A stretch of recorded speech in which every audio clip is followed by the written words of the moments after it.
Nos quedamos versículo 14.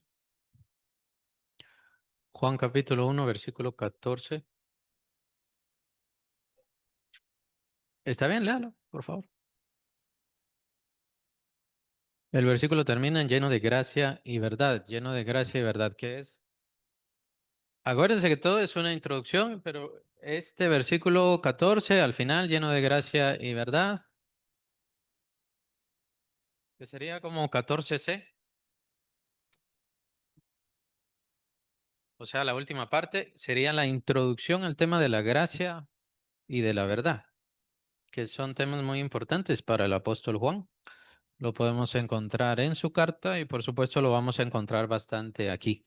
Pero no solamente para el apóstol Juan está definiéndonos la gracia y la verdad, englobando todos los principios teológicos que parten del Antiguo Testamento y que parten del Nuevo Testamento. Eso lo vamos a ver en el versículo 16, perdón, del 17 o a partir del 17, pero no lo vamos a ver ahorita. Cuando ya nos toque el 17, entonces ya lo vemos. Porque es una enorme división bíblica. Y bien se puede utilizar como la división del Antiguo Testamento y el Nuevo Testamento. Obviamente aquellos que son un poco traumados con la situación judía, pues dicen, no, eso está mal, Antiguo Testamento y Nuevo Testamento. Está bien, es correcto, Antiguo Testamento y Nuevo Testamento. Porque el Nuevo Testamento pende del Testamento o del Nuevo Pacto. Pues así también es como le llaman. No hay que llamarle Nuevo Testamento y Antiguo Testamento, sino que hay que llamarle Antiguo Pacto y Nuevo Pacto. Es irrelevante, pues obviamente en el Nuevo Testamento se usa la misma palabra. Es lo que utiliza el autor de Hebreos. La misma palabra para decir pacto la usa para decir testamento.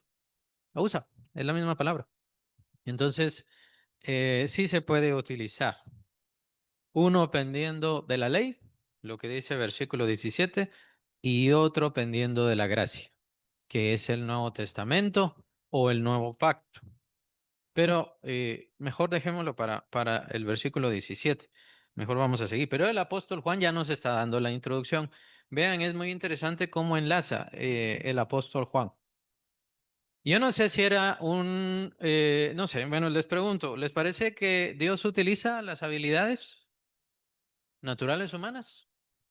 Aquí estamos viendo al apóstol Juan, pero ¿qué les parece el apóstol Pablo? ¿Dios utiliza o utilizó? ¿Le eran necesarias sus habilidades humanas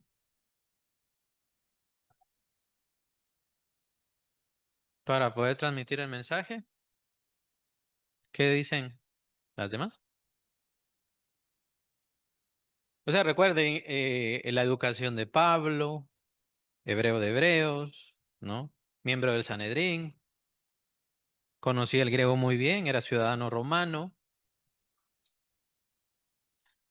¿Por qué me surge esta duda y se las expongo? Porque me parece que Juan es un escritor excelente, ¿no? O sea, cómo mete introducciones eh, sobre la gracia y la verdad. Va a darnos el versículo 17 que es bien profundo, ya vamos a llegar a eso, pero por qué no solo encajona el montón de temas? Porque son todos estos temas que vemos acá en el pizarrón, son temas de nada más la introducción, estos primeros versículos.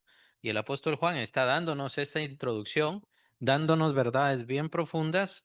Solamente consideren el versículo 12 que se ha utilizado a lo largo de los siglos en toda la iglesia.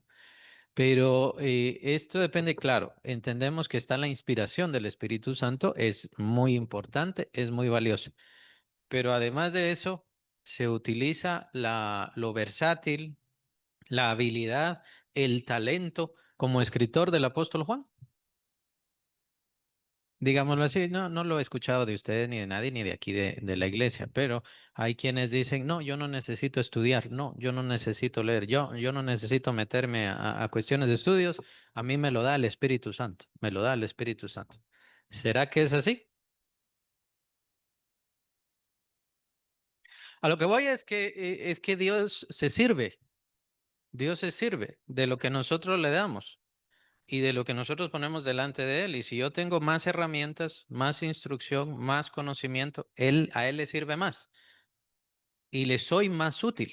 soy un mejor instrumento, por así decirlo, soy un instrumento más afinado, más dedicado, más compuesto, por así decirlo, y entonces el uso que él va a dar de mí será mucho mayor, mucho mejor.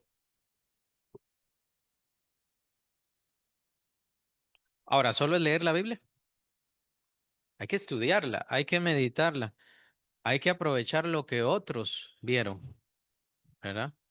Entonces, hay muchos que se van en un cierto sentido místico, como lo digo, lo aclaro, aquí no lo he escuchado y qué bueno que no lo he escuchado acá, pero sí porque lo dicen, o sea, no lo dicen sin vergüenza, en lo más mínimo, no necesito estudiar, yo ahí mismo, va, viene como que por magia o algo así. No niego em, no usemos la inspiración del Espíritu Santo porque eso se va directo hacia la Biblia. No niego el uso de Dios con respecto a la palabra, no niego los dones de Dios que tienen que ver con que una persona tenga el don para predicar. Por eso cuando hacemos los servicios de hogar, yo no les estoy diciendo prediquen. Yo no les estoy diciendo a cada hogar predique. No, es que yo sé que no se trata de que todos tengan el don o que la predicación es cualquier cosa. Todo lo contrario. La predicación es un don dado por Dios y solamente quien lo recibe lo puede decir. Entonces, no se trata de predicar. Se trata de dar una reflexión. ¿Qué es lo que usted piensa? ¿Qué es lo que usted siente? Ahora, que de ahí puede partir el Espíritu Santo, tocar el corazón, llevar a más, poner un don, bueno, ya eso será cuestión del Espíritu Santo, pero no es cuestión de cada quien. El aprender a predicar lo da el Espíritu Santo, lo acabo de mencionar, depende de un don, es un don que da Dios para poder predicar. Pero eso no quiere decir que me tengo que quedar solo, en que como es un don, tiene que venir como que por magia, como que de una forma extraña, por una fuerza extraña. Mientras yo más me esfuerce, me evalúe, mientras yo más acomode o use o aumente mi vocabulario, pues va a ser mucho mejor. Voy a ser un mejor instrumento para el don. Entonces, están las dos cosas. Está la cuestión, en el caso del apóstol Juan, lo que estamos viendo es la inspiración tan grande que tiene, pero creo que nos estamos dando cuenta que el apóstol Juan tenía un talento muy grande para la escritura, porque es muy ávido, es muy hábil para escribir. ¿Y esto lo usa Dios? Sí, lo usa. Le es útil, le es valioso. Y entonces, de la misma manera, no nos quedemos con, es que yo ya llevo 20 años en la iglesia y ya he recibido toda la doctrina. No, hombre, no la he recibido toda. Todavía le hace falta crecer, todavía le hace falta desarrollarse, todavía le hace falta aprender y en la iglesia siempre estamos aprendiendo. Y lo que mencionaba, es bueno leer, por supuesto, es buenísimo leer la palabra de Dios, pero no quedarse ahí nada más con leerla. Hay que estudiarla. ¿Qué es lo que dicen estos otros estudiosos? ¿Qué es lo que dicen en este estudio bíblico sobre este pasaje? Estos comentaristas. Y al mismo tiempo no creerles como que es Dios. Eso de una vez se los aclaro como un paréntesis. Eso se los aclaro como una especie de paréntesis, no es como que fuera Dios hablando. Los comentaristas no tienen la mente de Dios, los que escriben acerca de la escritura no tienen la mente de Dios. Muchos de ellos se han atrasado tomando la cuestión la crítica, la alta crítica, la baja crítica, la crítica textual y todas esas cosas. De hecho, han perdido su fe si es que alguna vez la tuvieron. Entonces, también hay que ser coherentes, conscientes y tener mucha precaución. No se trata de oír a cualquier persona. Pero les quería poner eso, porque veo, me doy cuenta que el apóstol Juan es muy interesante su forma de escribir y es muy hábil su forma de expresarse. Aquí apenas nos está dando una introducción, versículo 14, apenas nos está dando una introducción a un tema, a temas bien profundos que definen el Antiguo Testamento y definen el Nuevo Testamento, y solamente nos está dando una introducción en la introducción y nos va a seguir hablando en el versículo 17. Bien, sigamos el 15. Ah, bueno, entra otra vez Juan. ¿Qué dice el 15? Bien. Eh, Después, es decir, vamos a ver, versículo 19, retoma el tema de Juan el Bautista. El apóstol Juan, a partir del versículo 19, retoma el tema de Juan el Bautista y ya solamente nos quedamos con Juan el Bautista de ahí en adelante por un buen tiempo. Pero aquí estamos viendo nuevamente la habilidad del apóstol Juan de meter los términos que establece Juan el Bautista. ¿De qué nos está hablando Juan el Bautista ahí? Porque son palabras de Juan el Bautista. Este es de quien yo decía, dice Juan el Bautista, el que viene después de mí es antes de mí, porque era primero que yo. Está hablando de Jesús, sí, directamente. Entonces, ¿qué está hablando de Jesús? Una de las características de Cristo, así como de Dios, por supuesto, es que es preexistente, su preexistencia, que es una característica teológica, ¿no? Entonces, Juan es muy interesante lo que está diciendo. Juan está diciendo que Cristo Jesús era preexistente. Espíritu Santo y fuego. Está hablando del juicio, porque Juan el Bautista hablaba de juicio y le dan la responsabilidad a Cristo mismo, quien es quien daría el juicio y la recompensa a todos. Y ciertamente tiene razón, es lo que va a suceder. El Señor Jesucristo es quien dará recompensa a todos. Entonces, o elige ser bautizado en Espíritu Santo o elige ser bautizado en fuego. Solamente se tienen esas dos alternativas. Y el Señor Jesucristo viene a bautizarlo todo o con el Espíritu Santo o con fuego, incluyendo al mundo, incluyendo al mundo. Es muy fuerte el mensaje de Juan el Bautista y aquí, por ser un sentido cristológico neto, el gran profeta y el apóstol nos expone este punto interesante que hablaba Juan el Bautista. Juan el Bautista, pues entonces estaba hablando de la preexistencia de Cristo desde ahí. ¿Por qué es tan importante que Juan el Bautista hable sobre la preexistencia de Cristo? ¿Que se les ocurra? Sí, pero ¿por qué es importante que Juan el Bautista lo diga? No son palabras del apóstol Juan, no son palabras de Cristo, palabras de Juan el Bautista. O sea, Juan el Bautista está declarando que Jesús es Dios, está declarando su naturaleza divina. ¿Y por qué es importante que Juan el Bautista lo declare? Porque era el último de los profetas, era el último de los profetas. O sea, sus declaraciones se pueden contar como la de los profetas del Antiguo Testamento.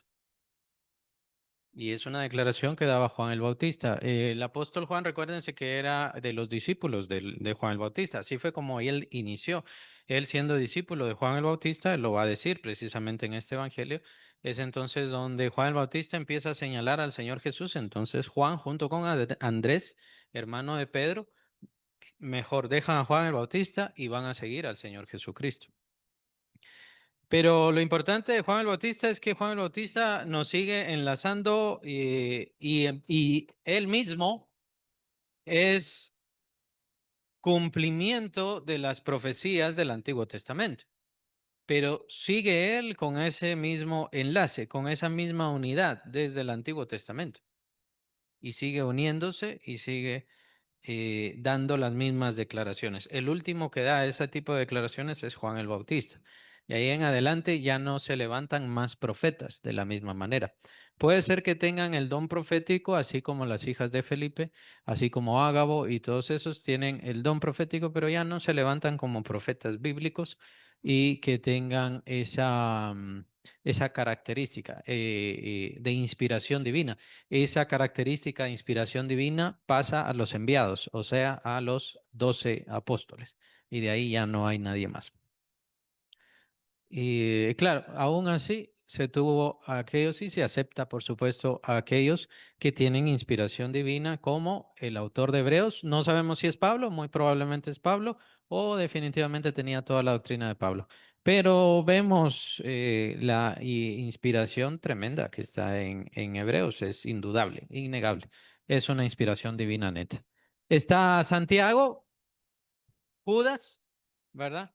Pero no tenemos la carga doctrinal en estas cartas. La carga doctrinal que es el fundamento de nuestra iglesia la tiene Pablo, Juan, Pedro, básicamente, y los evangelistas. De ahí no hay más. Y los evangelistas fueron bien supervisados por los apóstoles también. Pedro estaba bastante con Marcos, con Lucas, obviamente. Recuérdense que Lucas fue el gran compañero fiel del apóstol Pablo. Entonces los apóstoles supervisaron muy bien el- y con mucho cuidado la cuestión de los evangelios. Entonces, el último, llamémosle profeta inspirado del Antiguo Testamento, en realidad es Juan el Bautista. Y sus declaraciones son tremendas. A esta declaración de Juan el Bautista, los hebreos, es decir, mejor dicho, los fariseos no se levantaron, no se pusieron enojados, no se pusieron molestos, porque de hecho todo el pueblo consideraba a Juan el Bautista como un verdadero profeta. Muy interesante, ¿no? Porque no hizo ningún milagro, no hizo ninguna manifestación y lo que hizo fue señalar a Cristo. Incluso lo dice la Biblia. Juan el Bautista ningún milagro hizo, lo dice. Juan el Bautista ningún milagro hizo. Pero todo lo que dijo Juan el Bautista sobre este se ha cumplido, sobre Jesús se ha cumplido todo lo que dijo. Entonces, si se ha cumplido eso, se cumple también sus palabras. Jesús es preexistente y esa es una característica netamente divina. Declarado por alguien que es básicamente representante o el que contiene toda la esencia de lo que fue el Antiguo Testamento. Todas esas declaraciones proféticas maravillosas, todo lo que tiene que ver con respecto a la ley. Entonces, ¿quién es el personaje que está dando paso a todo eso, entrada, introducción a todo eso, es Juan el Bautista? Entonces, es muy importante que tengamos una cristología netamente divina. Y, es cierto que el Señor Jesucristo tenía toda su esencia humana, pues la recibió obviamente de su madre y recibió un cuerpo.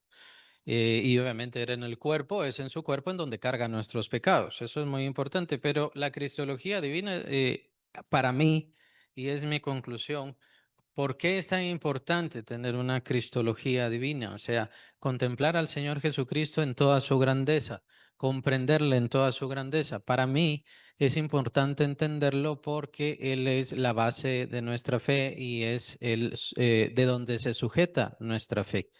Es decir, debido a que las personas no logran comprender lo importante que es Jesús, lo poderoso que es Jesús, es por eso que no ponen su fe en Jesús. Y es por eso que necesitan otras ayudas. La iglesia me tiene que salvar, los sacramentos me tienen que salvar, las imágenes me tienen que salvar, los santos. Si le pido a Jesús, como que no lo puede hacer, mejor se lo voy a pedir al montón de santos. Entonces es la falla de la fe. La falla de la fe se basa en el no comprender quién es Cristo. Un ejemplo clásico en donde yo tomo y veo todo esto es en el Israel antiguo. En el Israel de tiempos de Josué, por ejemplo, de Moisés, ¿por qué fallaron?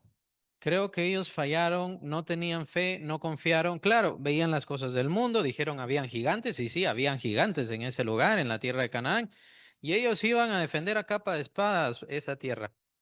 Pero ellos no entendieron que Dios les dijo, mi ángel irá con ustedes, y sobre él está mi nombre. Y entonces muy probablemente ellos dijeron, bueno, pero es un ángel. ¿Y quién es el ángel? Pero es que no entendían que el ángel era el ángel de Jehová, que nosotros entendemos que es la segunda persona de la Trinidad, que es divino.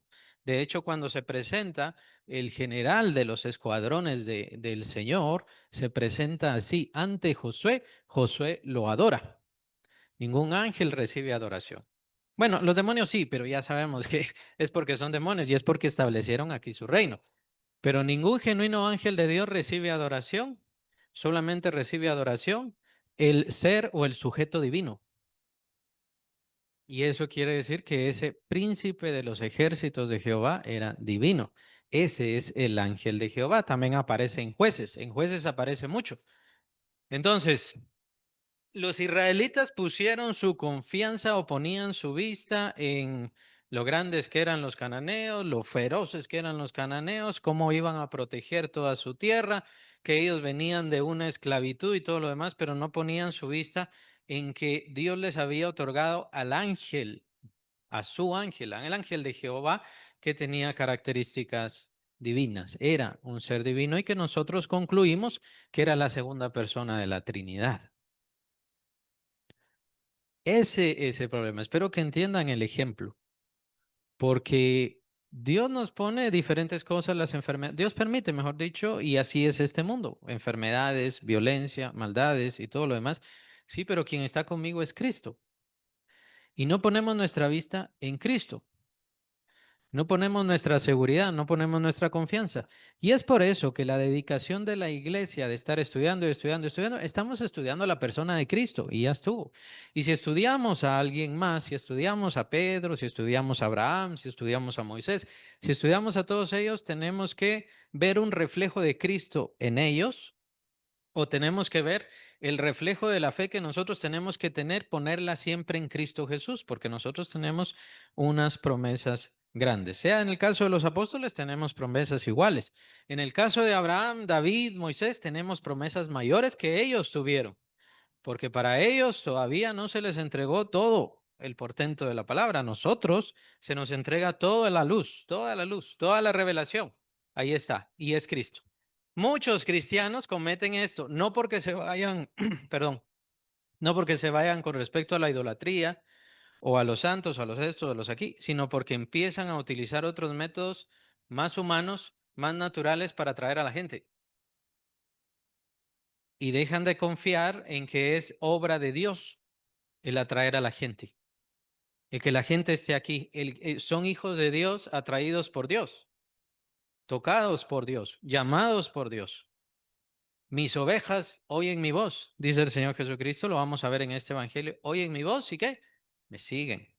No tenemos por qué estar buscando otros medios, otros métodos, y eso que hace un evangelio estéril, un evangelio ineficaz, un evangelio incapaz. ¿Y qué no decir, no?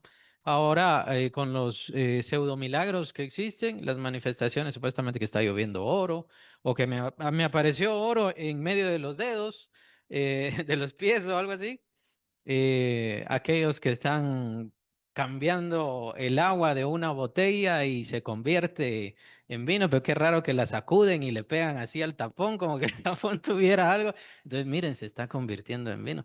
Y pues sí, la gente es tan ignorante o tan incapaz, o no sé, que en serio piensan que es poder de Dios. Son trucos y a ellos les gusta. Y las iglesias están muy llenas de esto ahora. Hay muchas, muchas iglesias. Entonces, ¿esto por qué? Pienso yo que es la misma historia, es el mismo fenómeno. Han perdido su confianza en Cristo. No tienen una visión, una manifestación genuina de quién es Cristo. Lo mismo pasa con aquello de que sí amo a Cristo, pero no sirvo a Cristo. Si yo no sirvo a Cristo, no amo a Cristo.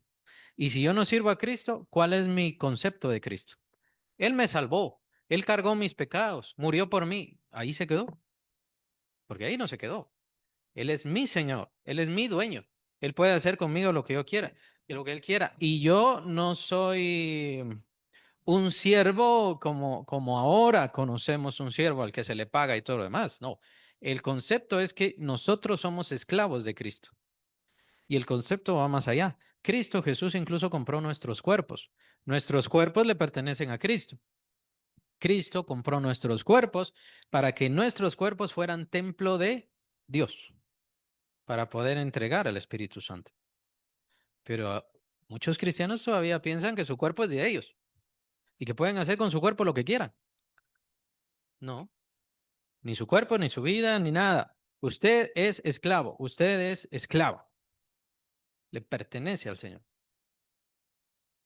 Claro, Él es un Señor bueno, misericordioso, bondadoso y sobre todas las cosas, la gran clave. Él lo que está buscando es fidelidad.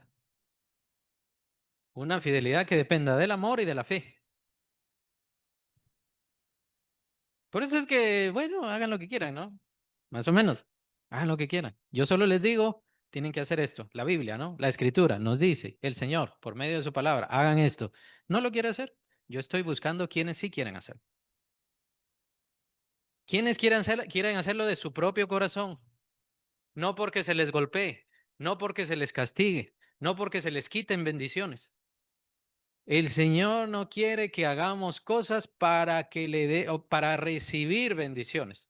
Recibimos bendiciones por su gracia. Por eso es tan importante el tema de la gracia que está introduciendo el apóstol acá. Pero su gracia no es que como yo voy a la iglesia todos los domingos, entonces por eso estoy recibiendo la gracia de Dios. No. Yo tengo bastante dinero, ¿por qué? Porque leo la Biblia todos los días. No. Puede leerla, puede no leerla. Lo que el Señor quiere es que quiera leerla, que quiera servirle, que quiera honrarle. Eso es lo que Él quiere. Sin ninguna obligación. Es cierto que hay pastores que obligan, ¿no? Es cierto que hay pastores que desde el púlpito, usted malvado, no lee la Biblia y todo lo demás, es cierto. Existen así, pero no es correcto. Tiene que venir de su propio corazón. El Señor viendo su propia fidelidad. Nuestra entrega a Él, nuestro amor. Y el amor es muy particular, muy personal. Pero el amor se basa en la cristología, una cristología genuina. ¿Quién es Cristo? ¿Quién es Cristo? No sé si se da a entender. Para algunos, Cristo no es Dios, por eso no es suficiente. Por eso la salvación que Él da o que Él dice que pagó los pecados, no es suficiente. Hay que seguir pagando pecados, que seguir pagando pecados. Ese es un tipo de cristología que lleva al infierno. Aclarando por qué. Porque se toma a Cristo como insuficiente. Cristo es insuficiente para salvarme. Cristo es insuficiente para oírme, ¿no? ¿Se acuerdan la situación de los santos? Es esa la idea. Jesús está demasiado ocupado. Dios está demasiado ocupado, entonces necesita a los santos. Entonces ahí está San Juditas, ¿no? Santa Teresita y María la gran madre, ¿no? María la gran madre. Pero ya sabemos la verdadera fuente de todas estas cosas. Ahora, yo lo que estoy queriendo que entendamos es la explicación mental de cada persona que se dispone en su propia cristología. Cada quien tiene su propia cristología. Cada quien tiene su propia concepción de Cristo. Y es así como actúa. Es así como va a actuar. ¿Quién es Cristo para mí? Así yo voy a actuar. ¿Le voy a entregar completamente mi vida? Entonces quiere decir que Cristo es mi dueño, Cristo es mi rey, yo quiero servirle, Él lo es todo para mí, a Él le debo todas las cosas. Cuando yo no le debo todas las cosas a Cristo, sino que hago porque soy muy bueno, logro porque soy muy inteligente, pues no necesito mucho a Jesús. Cristología. Mala, perdida, pero es Cristología. La cristología está en toda la Biblia. La cristología está en toda la Biblia. Por eso es que tenemos el concepto del ángel de Jehová como la segunda persona de la Trinidad. Lo entendemos así, porque Cristo estuvo presente en el Antiguo y no digamos en el Nuevo Testamento. Cristo Jesús siempre estuvo presente. Y de hecho tenemos este otro versículo que nos indica, desde antes siempre fue el Señor Jesucristo quien se manifestó, perdón. Versículo 18, vean, a Dios nadie le vio jamás el unigénito Hijo que está en el seno del Padre, Él le ha dado a conocer. Y es en base a este versículo, el versículo 18, otro versículo bien profundo. Me salté porque tiene que ver con cristología neta. Este versículo 18 es de donde nos basamos para decir, ¿quién es el que se estaba manifestando ahí en el monte Sinaí? Y tronando y dando relámpagos y hablando los 10 mandamientos. Jesucristo era el Hijo quien se estaba manifestando. ¿Se recuerdan la columna de fuego? Y que hablaba con Moisés cuando Moisés entraba en el tabernáculo. ¿Quién era? El Hijo. De hecho, dice el Señor Jesucristo, Moisés habló de mí. Si ustedes le creyeran a Moisés, me creerían a mí. Moisés habló de mí.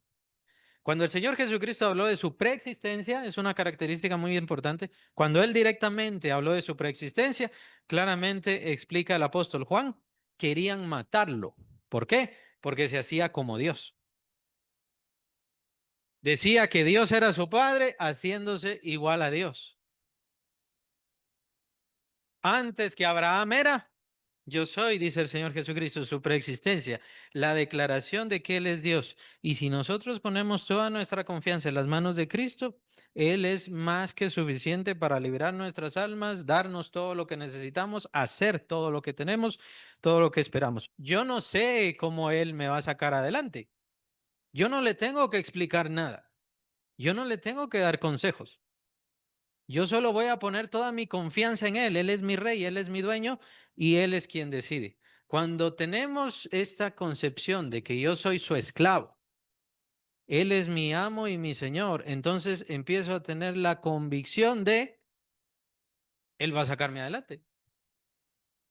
Él es quien va a proveerme. Yo no sé cómo, pero es Él quien va a proveerme. ¿Por qué? Porque eso era lo que pasaba con los esclavos de antaño. El esclavo era propiedad del dueño, del amo o de la señora. El esclavo le pertenecía. Si quería, el amo lo mataba. Si quería, no le daba de comer. Pero ese era precisamente el compromiso del amo. El amo no estaba preocupado perdón, el esclavo no estaba preocupado cómo mi amo me va a dar de comer. Ese es problema de mi amo. Él me compró porque yo hacía falta, pero también en su casa habrá entonces comida para que yo esté alimentándome.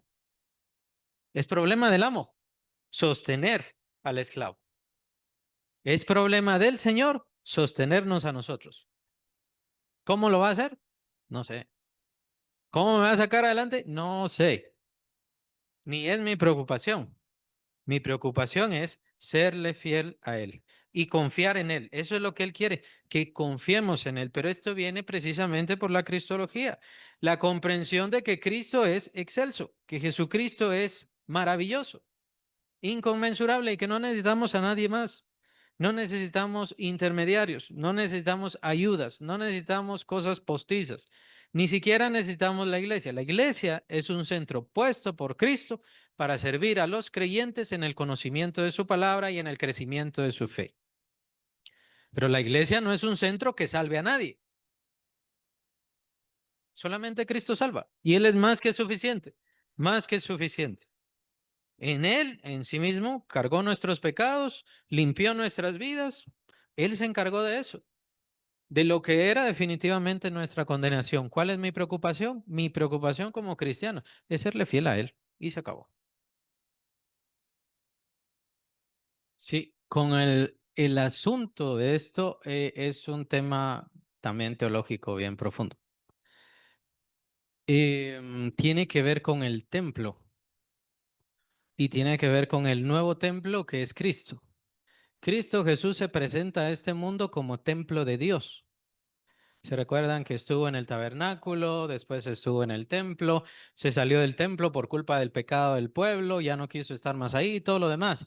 El tema del templo, que tiene que ver literalmente con la presencia de Dios, es un tema muy profundo desde el Antiguo Testamento y no digamos al Nuevo, porque se trata de Dios estando con el hombre. De hecho, es en el Antiguo Testamento hablando incluso desde antes de la caída. ¿Se recuerdan antes de la caída cuál era, hablemos lo mejor así, la relación de Dios con el hombre? Antes de la caída en pecado. Dios iba cada tarde a hablar con Adán,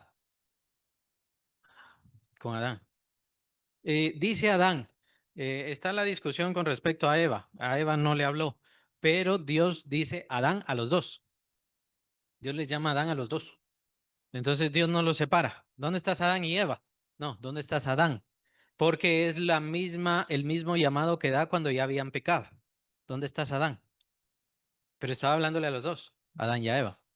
Es otro tema teológico. No, ahorita no, no lo vamos a pensar en ese momento. Pero la relación que Dios tenía en ese momento era una relación directa. Obviamente viene la caída y ¿qué pasa? Se rompe la relación.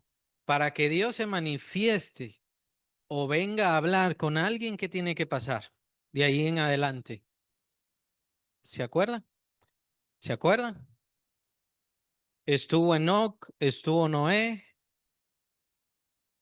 ¿Qué hacían ellos? No tenían tabernáculo, no tenían templo. ¿Qué hacían ellos? Y Dios sí habló con ellos. Ah, los sacrificios. Es la idea del altar y del sacrificio, que es una idea es un tipo de Cristo Jesús. Entonces, desde ahí ya está. Tiene que darse el intermediario que muere para que entonces Dios venga. Hay una idea teológica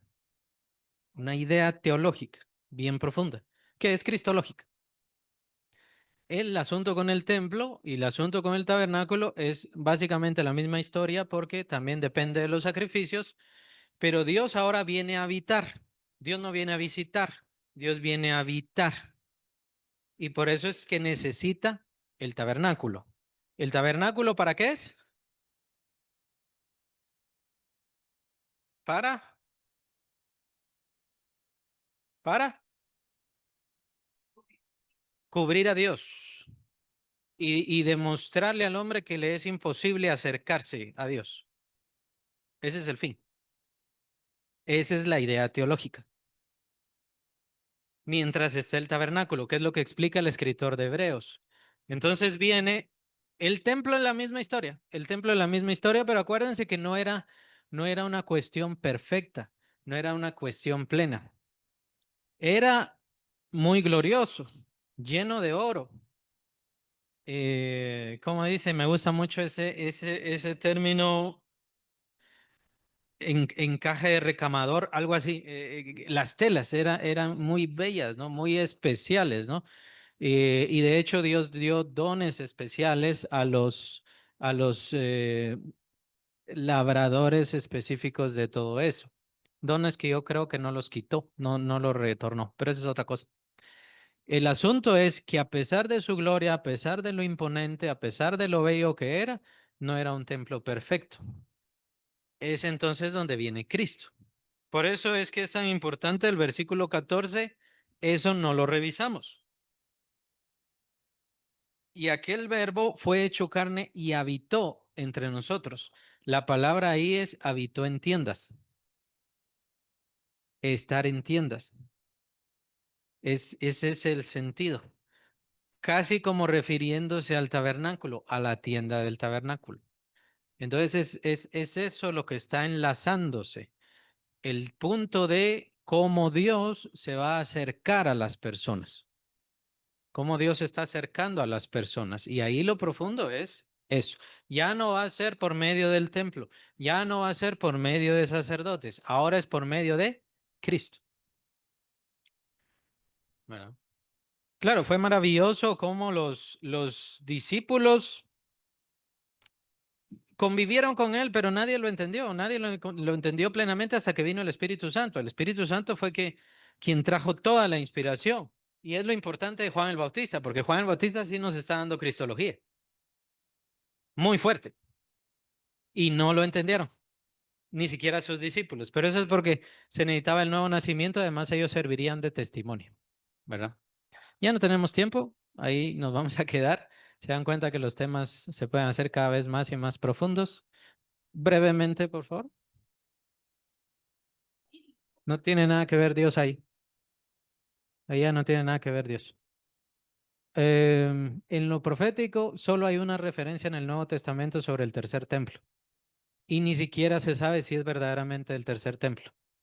Y el asunto clásico famoso de Ezequiel, pero no tiene nada que ver con nosotros. Nosotros el templo es Cristo y Cristo nos ha hecho a nosotros templo de Dios.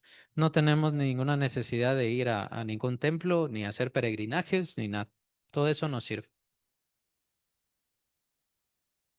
Hay quienes lo van a pensar, pero también es porque no son creyentes. Si vamos a pensar algo del tercer templo, lo más seguro es que será una señal para declarar al anticristo, que es de lo que es la única referencia que aparece en el Nuevo Testamento, en Tesalonicenses. La única referencia